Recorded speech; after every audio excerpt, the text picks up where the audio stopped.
2002년 제가 2001년 7월에 미국을 왔는데 6개월도 안 돼서 2002년 1월 달에 그냥 건강검진 하러 들어가셨다가 그 전까지 병도 없이 건강하셨는데 건강검진 들어가셨는데 못 나오셨습니다. 그냥 건강하셨는데 이제 그 암이 뒤늦게 말기로 아마 오랫동안 참으셨는지 그러셔서 일찍 돌아가시게 됐습니다. 그래서 항상 어머니 그러면 아직도 한국에 계신 것 같아요. 아직도 전화하면 받으실 것 같고 아마 그러신 분들도 많이 계실 것 같습니다. 오늘 저는 본문의 말씀으로 놀라운 일을 행하시는 하나님이라는 제목으로 말씀을 전하겠습니다. 1643년 영국의 의회 의원들과 청교도 신학자들이 모여서 만든 이 웨스트민스터 소요리 문답이란 신앙 고백서와 같은 그런 교리서가 있습니다. 그 소요리 문답의 제일 첫 번째 질문과 답이 이런 내용입니다. 제일 첫 번째로 나오는 거예요. 1번, 사람의 제일 되는 목적이 무엇인가? 입니다. 거기에 대한 답이 사람의 제일 되는 목적은 하나님을 영화롭게 하는 것과 영원토록 그를 즐거워하는 것이다. 그럼 어떻게 하나님을 영화롭게 하고 즐겁게 할 것을 지시하셨는가에 대해서 제일 첫 번째로 성경에 대한 내용들을 쭉 설명을 했습니다. 신구약 성경에 나오는 하나님의 말씀으로 할 것을 말씀하시면서 성경을 통하여서 살아계신 하나님을 경험하면서 하나님을 영화롭게 하고 성경을 통하여 그 말씀으로 인한 즐거움을 갖도록 한 것입니다. 그러니까 하나님을 찬양한다는 것은 하나님의 백성이 해야 될 하나님의 백성이 존재하는 그런 이유이자 목적이고 특권입니다. 저는 특권을 누리고 있는 겁니다. 여러분은 특권을 누리고 있는 겁니다. 그 특권을 못 누리는 사람들이 많이 있다는 것이죠. 성경을 통하여서 보면 정말 하나님의 놀라운 일들을 창조로부터 또 오늘 본문에 나오는 그 애굽의 그 막강한 군사들을 하나님께서 그냥 바다에 수장시키는 그런 것까지도 엄청난 일들을 보게 되죠. 그런 것을 볼 때마다 뿐만 아니라 아수르가 쳐들어왔을 때 예루살렘을 에워쌌을 때 그 밤에 하나님이 하신 일이 18만 5천 명을 그 밤에 쓰러뜨리는 일도 보았잖아요. 그러니까 하나님께서 하시는 일들은 굉장히 놀라운 일들을 보게 됩니다. 성경을 통해서 우리가 보게 되고 그 하나님이 이런 일들을 행하셨구나 하고 우리는 하나님을 찬양하게 되는 것이죠. 오늘 본문에 나오는 모세의 찬양은 하나님의 백성이 영원히 불러야 할 찬양의 주제를 알 수가 있습니다. 오늘 본문을 포함한 출애굽기 15장에는요 모세의 찬양, 또 이스라엘 백성들의 찬양, 그리고 모세의 누나인 미리암의 찬양이 기록이 되어 있는데요, 이스라엘 백성들이 애굽에서 노예 생활에서 벗어나서 모세와 함께 애굽을 탈출하게 되었다고 해서 하나님을 찬양한 것이 아닙니다. 이스라엘 백성들이 하나님을 찬양한 것은 이 홍해를 건너고 난 이후입니다. 그 말은 애굽에서 나왔다고 해서 내가 살았다라고 찬양한 것이 아니라 하나님의 위대한 영적인 경험을 한 후에야 하나님을 찬양하고 그 찬양이 터져 나온 겁니다. 그 사실을 우리는 고린도전서에서 사도 바울이 신학적으로 해석을 해준 거죠. 10장 1절 2절에 보면 형제들아 나는 너희가 알지 못하기를 원하지 아니하노니 우리 조상들이 다 구름 아래에 있고 바다 가운데로 지나며, 바다 가운데로 지났잖아요. 구름 아래에서 광야를 행진한 모습들을 설명하고요. 모세에게 속하여 다 구름과 바다에서 세례를 받았다라고 신학적으로 설명한 겁니다. 그러니까 홍해를 건넜다는 것은 집단으로 한 이스라엘 백성들 모든 한 민족이 다 집단으로 세례를 받은 것과 같다라고 말씀한 겁니다. 그러니까 세례라는 것이 우리는 물 세례를 받잖아요. 간단한 세례를 받는 것이지만 그 행위 자체로 우리의 구원이 하나님께서 행하시는 놀라운 일들을 경험하게 되었다. 영적인 체험을 해야 된다는 것을 우리에게 가르쳐주는 것이죠. 물속에서 나옴으로 인해서 이제 비로소 구원을 받았다는 것을 경험하면서 하나님을 찬양한 겁니다. 물속에서 죽은 거예요. 이제는 죽은 목숨입니다.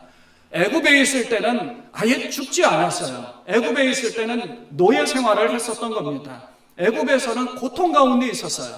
다시 태어난 것이 아닙니다. 근데 바다에서 완전히 잠겨서 죽었던 겁니다. 이스라엘 백성들은 이제 죽고 그 바다에서 다시 태어나서 육지로 다시 나오게 된 겁니다. 영적인 의미로 그것을 해석해 준 것이죠. 그리고 뿐만 아니라 이스라엘 백성들을 괴롭히고 이스라엘 백성들을 다스리고 이스라엘 백성들에게 복종을 강요했던 애굽의 그 바로와 그 군사, 그 엄청난 정예군들이 다 물속에 수장되었습니다. 하나님이 이스라엘 백성들을 괴롭히던 모든 것들을 다 치셨다는 겁니다. 그걸 찬양하는 거예요. 아, 하나님이 이렇게 승리하셨다. 예수 그리스도가 십자가에 못 박혀 죽으셔서 우리를 구원해 주셨습니다. 단지 그것만이 아니라 예수님은 뱀의 머리를 박살낸 겁니다. 부활이에요, 그것이. 그 부활로 인하여서 우리가 예수님을 찬양하는 겁니다. 예수님의 십자가의 보혈로 인하여서 우리가 구원을 받았지만 그 구원받은 것으로 끝난 것이 아닙니다. 3일 만에 부활한 것으로 인하여서 우리는 부활의 그 영광을 누릴 수 있게 되는 것이죠. 이스라엘 백성들도 마찬가지입니다. 출애굽기 15장 1절과 2절에 보면 내가 여호와를 찬송하리니 그는 높고 영화로우시며 말과 그 탄자를 바다에 던지셨으미로다. 여호와는 나의 힘이요 노래시며 나의 구원이시로다. 그는 나의 하나님이시니 내가 그를 찬송할 것이요 내 아버지의 하나님이시니 내가 그를 높이리로다. 바로 이전까지만 해도 모세와 또 하나님을 향하여서 불평하고 원망하던 이스라엘 백성들은 이 모세와 미리암과 더불어서 하나님을 같이 찬양하고 있어요. 죽을 고비와 위기에서 건져주셨을 뿐만 아니라 이스라엘 백성들을 괴롭히고 끝까지 그들을 추격하던 이 악한 바로 그리고 그 정예 군대를 바다에 몰살시키신 이 놀라운 일을 행하시는 하나님의 구원의 역사를 경험한 후에 이렇게 찬양하고 있는 겁니다. 이렇게 엄청난 하나님의 위대한 일들을 하나님께서 보여주시고 경험시켜 주시기 위해서 하나님께서는 이스라엘 백성들을 다시금 이 홍해 앞으로 다시 돌아가도록 한 겁니다. 바로 전장인 14장을 보면요, 저희가 큐티를 같이 했습니다만 하나님께서 애굽에서 나오던 길로 다시 돌아가도록 했습니다. 14장 2절 말씀을 보겠습니다. 이스라엘 자손에게 명령하여 돌이켜 바다와 믹돌 사이에 비하이롯 앞 곧 바알스본 맞은편 바닷가에 장막을 치게 하라. 이거 세 번역으로 보면요, 너는 이스라엘 자손에게 말하여 오던 길로 되돌아가서 믹돌과 바다 사이에 비하이롯 앞 곧 바알스본 맞은쪽 바닷가에 장막을 치라고 하여라. 이스라엘 백성들에게 오던 길로 돌아가라 그랬어요. 왜 돌아가라고 했어요? 이스라엘 백성들이 가던 길에서 그 길로 못 가게 하나님이 막으신 거예요. 못 가게 돌아가라고 한 이유는 가까운 길, 이 직선거리로 가다가 이 직선거리는 지중해 연안의 그 길인데 블레셋들이 있는 것입니다. 블레셋 민족이 있어서 이스라엘 백성들이 전쟁의 경험이 없지 않습니까? 항상 이 노예 생활을 했어요. 누군가가 큰 소리 치면 이 머리 숙이고 꼼짝없이 이렇게 주눅들어 살았던 민족입니다. 전쟁을 싸워서 이길 수가 없어요. 뿐만 아니라 그쪽으로 가다 보면 사실은 이집트, 이 애굽의 그 정예군들이, 국경 수비대들이 군데 요소에 정예군들이 배치되어 있습니다. 그러니 그쪽으로 가다 보면 블레셋 민족과 싸우는 것뿐만 아니라 애굽의 군대를 다시 만나게 되는 거예요. 애굽은요, 애굽 사람들, 애굽 군대는 주인 아닙니까? 주인. 이스라엘 백성들은 주인의 말에 꼼짝없이 복종하던 사람들이었어요. 그러면 애굽의 군대가 몇 명 안 된다 하더라도 사실은 정예군이기도 하고 큰 소리 치면서 달려들면 복종의 그 습성이 나오는 겁니다. 그래서 하나님께서 못 가게 해요. 사실은 실제로 이 바닷길로 해서 이집트에서 이스라엘 땅까지 그 지중해 연안으로 이렇게 직선 거리는요, 한 150마일, 200마일 정도 됩니다. 생각해 보십시오. 우리가 하루에 한 20마일 정도만 걷는다 그러면 며칠 만에 갈 수 있어요? 10일 만에 갈 수 있는 거리예요. 10일 만에 가나안 땅을 갈 수 있었는데 하나님은 40년을 돌리셨어요. 왜 그러셨을까?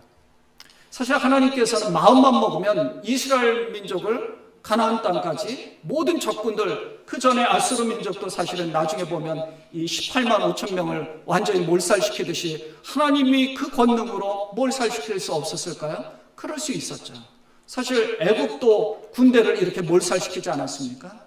하나님께서 정복하는 것, 정복 전쟁도 필요 없어요. 가나안 땅에 그냥 정착해서 살 수 있도록 했을 것입니다. 근데 왜 그렇게 안 하셨을까요? 그럼 이스라엘 민족뿐만 아니라 우리들도 마찬가지예요. 아담과 하와에게 하나님이 주신 것은 자유의지입니다. 너희가 관리하고 너희 마음대로 살아라 하고 맡겨놓은 거예요. 근데 그렇게 안 했다면 사실 로봇밖에 안 되는 거예요. 하나님의 장난감밖에 되지 않는 겁니다. 그러면 개개인의 자유의지는 없는 거예요. 자유의지대로 하나님을 찬양하며 하나님의 백성답게 살아갈 수 있도록 하나님이 훈련시킨 겁니다. 사실은 이스라엘 민족으로 하여금 돌아가게 했을 때에 가데스 바네 지역까지는 한 1년 반 정도 걸려서 갔죠. 그리고 정탐했습니다. 어떻게 돼요? 그리고 돌아가라고 하죠. 그래서 40일간 정탐을 했는데 1년을 하루로 환산해서 40년간 돌아가는 징벌을 맞은 겁니다. 그러니까 사실은 한 10일 만에 갈 수 있는 거리를 돌아가라고 해서 돌아갔습니다. 그래서 한 1년 만에 그 가나안 땅을 다시 갈 수 있었음에도 불구하고 못 가게 됐어요. 두려운 마음이 있는 거예요. 스스로 이 장성한 분량에 이르지 못한 겁니다. 어떻게 돼요? 그럼 늘 위축되어 살 수밖에 없죠. 그래서 하나님은 이러한 문제를 차단시키기 위해서 뭔가 훈련을 시키는 겁니다. 그리고 가다가 전쟁에 있으면 모세를 향하여 원망하고 하나님을 향하여 원망해요. 그럴까 봐 돌려보내세요. 근데 사실은 돌려보내고 훈련됐어도 늘 끊임없이 원망하고 불평하는 게 우리 인간의 속성 아닙니까? 여러분, 우리는 안 그렇습니까? 우리는 항상 이 정도면 내가 그래도 믿음 가운데 든든히 섰다라고 생각할 수 있죠. 그런데요, 넘어지는 건 한순간입니다. 돌뿌리에 넘어지는 건 한순간입니다. 주저앉는 건 한순간이에요. 그래서 하나님은 계속해서 훈련시키고 계속해서 말씀해 주시고 계속해서 독려해서 일으켜 세워주시는 분이 바로 하나님입니다. 다시 일으켜 세워주시는 거예요. 그래서 가서 보니까 하나님께서는 또 뭔가를 계획하셨는가 하면 돌아가서 이곳 홍해 앞에 가도록 해서 하나님의 놀라운 일들을 또 보여주시려고 했던 거예요.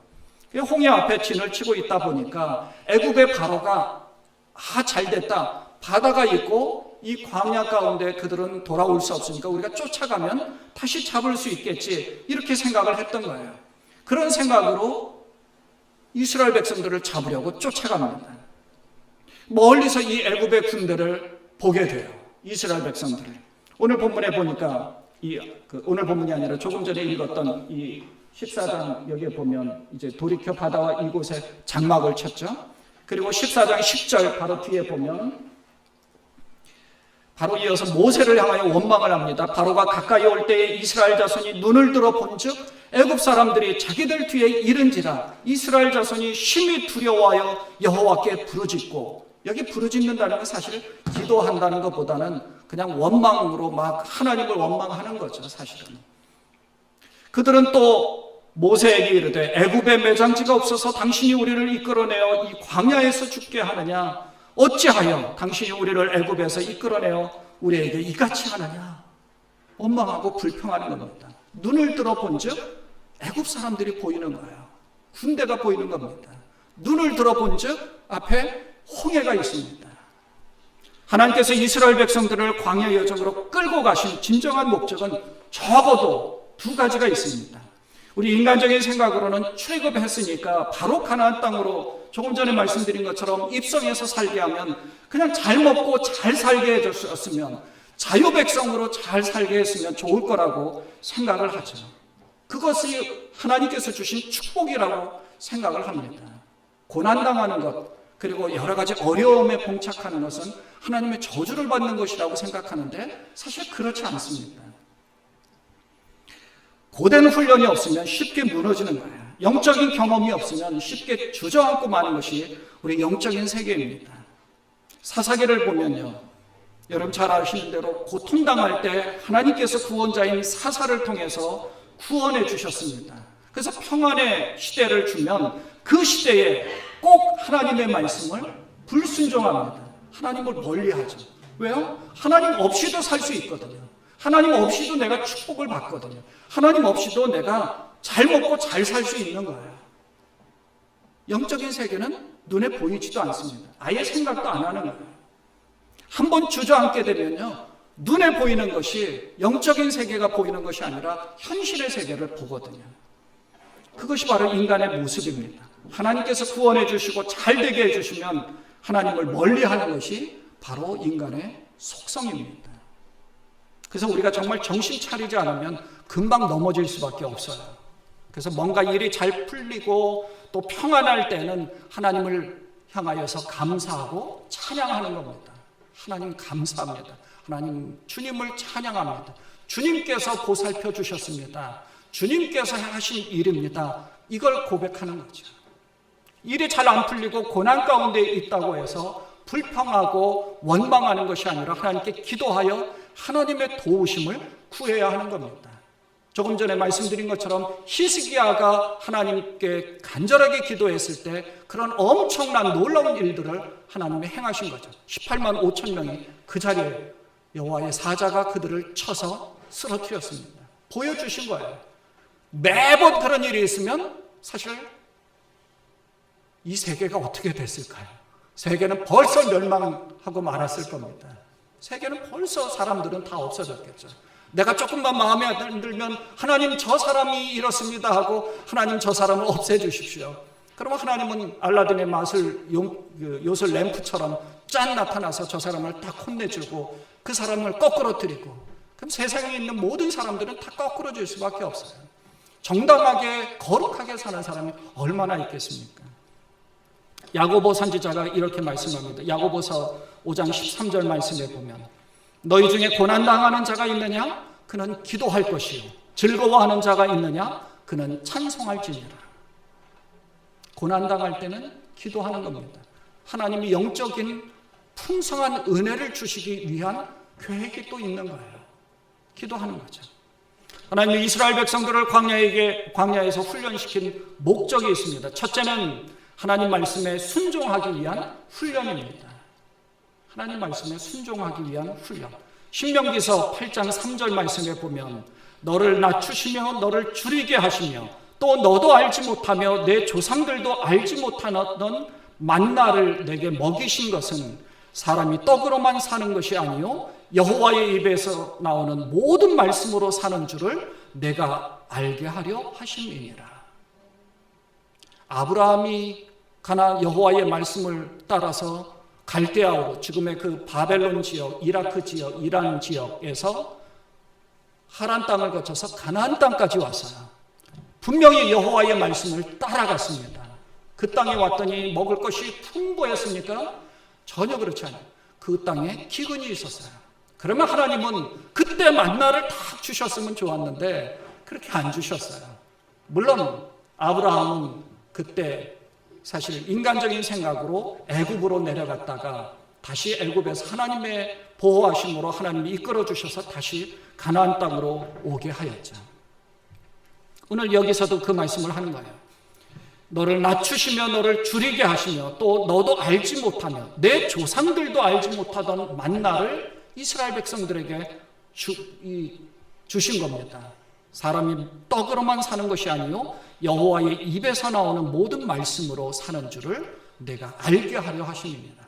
광야의 훈련의 목적이 바로 여기에 있었다는 겁니다. 하나님이 아브라함에게, 이삭에게, 야곱에게, 그 옛날 고통 가운데 고난을 당하였던 요셉에게 주시지 않았어요.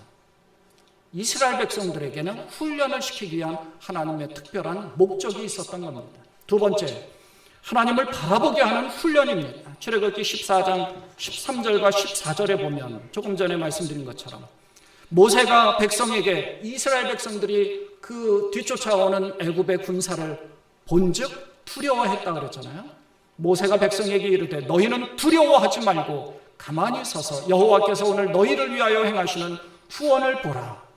너희가 오늘 본 애굽 사람을 영원히 다시 보지 아니하리라. 계획하신 거예요. 여호와께서 너희를 위하여 싸우시리니 너희는 가만히 있을지니라.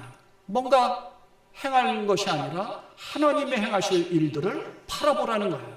경외심을 가지고 보라는 거죠. 광야에서 하나님의 도움이 없이는 살아갈 수는 없는 곳입니다. 그러니까 세상을 바라보는 것이 아니라 하나님을 바라보게 하는 훈련을 시킨 거죠. 그래서 하나님의 거룩한 백성이 되게 하신 것입니다. 그래서 먹을 것이 없을 때는 만나를 그리고 메추라기를 먹여주셨고, 마실 물이 없을 때는 반석을 쳐서 물이 나오게 하셨고, 그리고 불기둥과 구름기둥으로 그들을 보호해 주셨습니다. 여러분, 한낮에 이 사막의 그 한낮의 기온은요 130도, 우리가 이제 100도만 넘어도 헉헉대지 않습니까? 그리고 밤의 기온은 10도에서 20도, 그러면 얼음이 얼 정도의 그 온도입니다. 일교차가 굉장히 심한 거죠. 그렇게 일교차가 심한 곳에는 사람이 면역력이 떨어질 수밖에 없고 굉장히 연약해질 수밖에 없죠. 근데 하나님께서 그 뜨거운 태양볕에는 구름으로 막아주셨어요. 밤에는 불로 활활 사람의 그 일정한 온도를 채워주셨습니다. 그게 하나님이 하시는 거예요. 하나님의 손길이 이스라엘 백성들을 배려해 주신 것입니다. 하나님이 하신 일을 경험시킨 겁니다. 그러니까 하나님을 바라보는 것과 세상을 바라보는 것의 차이를 우리에게 분명하게 보여주시려고 하나님께서 이스라엘 백성들을 훈련시키시면서 이 홍해 앞으로 데리고 온 겁니다. 이스라엘 백성들은 뭘 봐요? 뒤쫓아오는 애굽의 군대를 보잖아요. 바로 앞에 있는 홍해 바다를 봅니다. 눈을 들어본 즉 뒤쫓아오는 애굽의 군대가 보이는 겁니다. 참 이상하죠? 그 전까지 하나님께서 구름기둥과 불기둥으로 인도하신 것, 만나와 메추라기를 먹여주신 것을 경험했음에도 불구하고 왜 그렇게 못 믿었을까요? 하나님을 못 봤을까요? 근데 우리 지금도 그러지 않습니까? 지금도 그래요. 하나님이 나와 함께 있음을 확신하다가요, 한순간에 확 떨어지지 않습니까? 한순간에 무너지잖아요. 그러니까 평생 죽을 때까지 우리는 긴장감을 놓치면 안 되는 거예요. 한번 놓치면 다시 잡기가 힘듭니다. 제가 고등학교 때 부흥회 때 목사님이 이제 하신 말씀이 생각나는 것 중에 하나가 사다리를, 여러분 아마 아실 거예요. 천국 가는 거는 사다리를 올라가는 거하고 똑같다.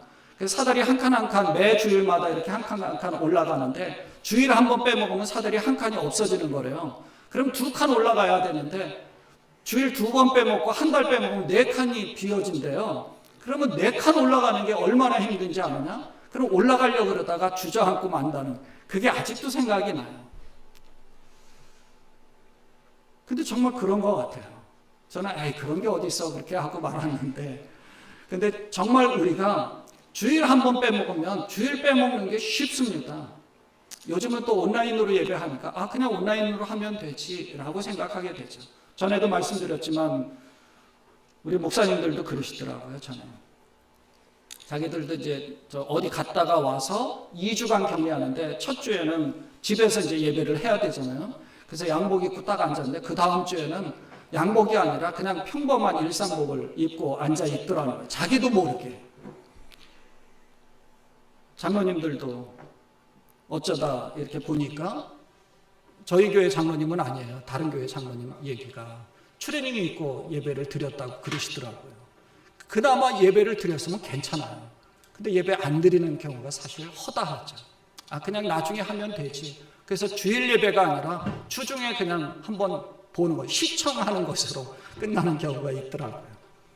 그렇습니다. 인간의 속성이 사실 그런 거예요. 그러니까 그 긴장감을 놓치면 안 되는 겁니다. 이스라엘 백성들은 뒤쫓아오는 애굽의 군대를 보죠. 너무 심히 두려워하였다고 합니다. 바로 앞에 홍해를 보니까 무서웠습니다. 진퇴양난의 상황이죠. 어떻게 할 방법이 없는 그 상황에서 모세를 향하여서 불평하고 원망한 거죠. 모세는 뭘 봐요? 애굽의 군대를 보지 않죠. 하나님을 보잖아요. 모세도 애굽의 군대를 볼 수 있고 앞에 바다를 볼 수 있습니다. 하지만 하나님을 바라보는 거예요. 여러분, 하나님이 이스라엘 백성들을 광야에서 고난을 당하게 하신 것이 바로 이와 같이 하나님을 바라보게 하는 것이고 믿게 하는 것입니다. 이런 상황을 우리는 너무나 많이 봐왔죠. 그래서 상황과 환경을 보지 말고 하나님을 바라보자는 겁니다. 그 상황과 환경은 분명히 하나님께서 이루시고자 하는 목적하는 바가 있으니까 우리는 그것을 잘 견디고 끝까지 이겨내자는 겁니다. 여러분, 엘라 골짜기에서 전전긍긍하던 사울과 이스라엘 백성들이 있었습니다. 이들이 40일 동안은 아무것도 하지 못하고 끌려다녔어요. 왜요? 단 한 사람, 골리앗 때문이었죠. 골리앗이 2m가 조금 넘는 그 거인이 나와가지고 큰 소리 칩니다. 하나님을 무시하고 하나님을 조롱했는데도 무서움에 떨고 아무것도 하지 못했죠. 여기 다윗이 형들에게 심부름을 왔다가 이 하나님을 무시하고 조롱하는 골리앗을 전혀 두려워하지 않고 달려들었습니다. 왜요? 그 사람은 보이지 않거든요. 하나님만 바라보니까 달려든 거예요. 10대 중반 정도, 아마도 그 정도의 나이밖에 안 되는 다윗의 나이입니다. 하나님을 바라보는 거예요. 하나님을 보면 현재 이 상황은 아무것도 아니라는 거죠. 사랑하는 여러분, 지금의 이 상황과 어려움을 보지 말고 하나님을 믿고 하나님이 하실 일을 기대하시기를 바랍니다. 여호와께서 너희를 위하여 싸우시리니 너희는 가만히 있을지니라. 하나님 모세에게 이스라엘 백성들을 왜 부르짖고만 있느냐고 앞으로 나아가도록 하셨습니다. 그래서 하나님이 이 홍해로 오도록 한 이유를 설명하신 거예요. 14장 15절과 16절 말씀에 보면 여호와께서 모세에게 이르시되 너는 어찌하여 내게 부르짖느냐? 이스라엘 자손에게 명령하여 앞으로 나아가게 하고 그리고 너는 지팡이를 들고 손을 바다 위로 내밀어 그것이 갈라지게 하라. 이스라엘 자손이 바다 가운데서 마른 땅으로 행하리라. 하나님이 그것을 가르쳐 준 거예요. 홍해로 끌고 오고 광야로 행진하게 한 이유가 있었던 거죠. 그러니까 하나님께서 행하시고자 하는 일들이 있기 때문에 걱정하지 말라는 거죠. 모세에게도 너는 어찌하여 내게 부르짖느냐? 네가 이렇게 하라. 그것은 모세를 향하여 책망하는 것이 아니라 이스라엘 백성들이 어찌하여 이렇게 부르짖고 그렇게 원망하고 있느냐? 그걸 책망한 거예요. 그러니까 여러분, 우리의 삶 가운데서 느닷없이 닥쳐오는 이 홍해와 같은 크고 두려운 일이 있다면요, 하나님이 보여주시고 경험시켜줄 놀라운 일이 있기 때문에 그것을 믿고 하나님을 바라보시기를 바랍니다. 지금 우리의 삶도 마찬가지입니다. 하나님의 계획하심으로 이 코로나 바이러스가 이렇게 창궐하게 됐다? 아닙니다. 하나님은 우리에게 맡겨놨어요. 하나님이 뭔가 계획하심이 있어서 이 코로나 바이러스를 퍼뜨렸다. 그것이 아니라 하나님이 우리에게 이 지구를 맡겨놓고 관리하도록 하셨습니다. 하나님이 끌고 가시는 것보다 우리가 끌고 가는 것을 보는 거예요. 우리가 노는 것을 보는 거고 우리가 살아가는 것을 보셨습니다. 어쩌다 보니 인간의 실수들과 나쁜 마음들로 인해서 우리 모두가 다 큰 고난을 겪게 된 겁니다. 하나님은 이런 상황에서 좌절하고 절망해서 모든 것을 포기하라고 하신 것이 아니라 내가 지켜보고 있으니까 힘내라. 믿음으로 일어나고 나를 봐라. 너는 결코 무너지지 않을 것이다. 믿음으로 전진해라. 이걸 우리에게 가르쳐 주는 거예요. 서두에 시작할 때 말씀드린 것은 성경을 통하여서 하나님을 찬양하라고 한 이유가 바로 이겁니다. 하나님이 이 홍해의 사건을 왜 우리에게 이 성경을 통해서 말씀하셨느냐 하면 이런 일들도 있으니까 네가 당하는 일은 아무것도 아니다. 그러니 너도 일어나라는 것을 가르쳐 주는 겁니다. 영적인 훈련이 안 되어 있으면 주저앉게 되는 거죠. 여러분, 힘들다고 잠깐 앉아 있으면요, 앉아 있으면 눕게 되지 않습니까? 조금만 누워야지. 일어나기 힘들어요. 일어나기 힘든 건 법입니다. 산에 올라갈 때도 올라가다가 조금만 앉았다 가야지 하고 앉았다가 일어날 때는 이 다리가 풀려버려요. 너무 힘듭니다. 그래서 가다가 쉴 때는 차라리 이렇게 뭔가를 기대서 다리가 이렇게 무릎을 굽히지 말고 서서 쉬라고도 얘기하죠. 이 배낭을 맸을 때는 더더군다나 이 배낭을 딱 내려놓으면 다시 이걸 잡는 것은 정신력으로도 이걸 또 져야 돼? 막 그러게 되거든요. 지고 쉬면은 별로 힘든지 않습니다. 조금 쉴 수 있어요. 근데 내려놓으면 다시 매는 게 힘든 겁니다. 여러분 다시 힘을 내서 일어나시기 바랍니다. 앞으로 나가시기 바랍니다. 모세에게 이 홍해 앞에서 어찌하여 부르짖느냐고 말씀하시면서 앞으로 나아가라고 하셨던 겁니다. 그러니까 하나님을 믿고 두렵고 떨림 가운데 이 홍해를 건너 구원을 받게 된 것이죠. 출애굽기 15장 4절과 5절 말씀에 보면 정말 하나님을 경외심을 갖고 경험하게 했는데요. 그가 바로의 병거와 그의 군대를 바다에 던지시니 최고의 지휘관들이 홍해에 잠겼고 라고 되어 있지 않습니까? 최고의 지휘관들, 애굽의 정예군들, 그리고 병거들, 얼마나 최고의 지휘관들이겠습니까? 세계를 다스릴 수 있을 만큼 그 주변의 일대를 다 장악할 만큼 강력한 군대였는데 깊은 물이 그들을 덮으니 그들이 돌처럼 깊음 속에 가라앉았도다. 그러니 그것이 뭐 어떤 분들은 홍해를 건너는 건 갈대숲이라서 이 얕은 곳을 건너갔다 그렇게 얘기도 하고 막 그렇게 해석하려고 하는 사람들도 사실 많습니다. 그런데요, 애굽의 이 엄청난 정예군과 최고의 지휘관들과 병거들이 완전히 수장되어 있어요. 그러면 이 무릎밖에 안 되는 갈대숲에서 그것이 다 이렇게 물에 잠겼을까요? 아니죠. 설사 그렇다면 하나님의 그 위대하심은 더 강력한 것이죠. 출애굽기 15장 11절과 12절 말씀이면 여호와여 신중에 주와 같은 자가 누구니이까? 주와 같이 거룩함으로 영광스러우며 찬송할 만한 위엄이 있으며 기이한 일을 행하시는 자가 누구니이까? 주께서 오른손을 드신 즉 땅이 그들을 삼켰나이다. 하나님을 찬양하고 있는 거죠. 주께서 기이한 일을 행하였다. 엄청난 일을 행하신 거죠. 놀라운 일을 행하신 그 하나님입니다. 기적같이 뭔가 우리는 질병에서 나았다, 하나님을 찬양한다, 그것이 아니라 정말 하나님이 행하시는 일들을 바라보자는 겁니다. 놀라운 이 세계 가운데서 하나님이 행하시는 일들이 엄청난 것을 우리가 볼 수 있습니다. 우리는 살아가면서 홍해를 만날 때가 사실 많이 있습니다. 그러나 여러분 주저앉지 마십시오. 뭔가 하려다가 큰 산이나 큰 바다와 같이 어려운 상황에 봉착하게 될 경우에 좌절하고 낭망하고 주저앉지 말라는 겁니다. 하나님 그러지 말고 우리에게 이것을 가르쳐 준 거예요. 어찌하여 내게 부르짖느냐? 이스라엘 자손에게 명령하여 앞으로 나아가게 하라 라고 말씀하신 겁니다. 그리고 그 엄청난 애굽의 군대, 우리를 괴롭히고 우리를 고난 가운데 봉착하게 한 그 모든 일들과 그 애굽의 바로 군대들을 완전히 던져버리신 겁니다. 하나님의 이루시는 일들, 하나님의 놀라운 일들을 볼 수 있는 거예요. 그리고 바닷속에 길을 내셨는데 바닷속에 있었던 길이 마른 땅이라고 분명하게 기록하고 있습니다. 하나님이 하신 일이죠. 마른 땅인데.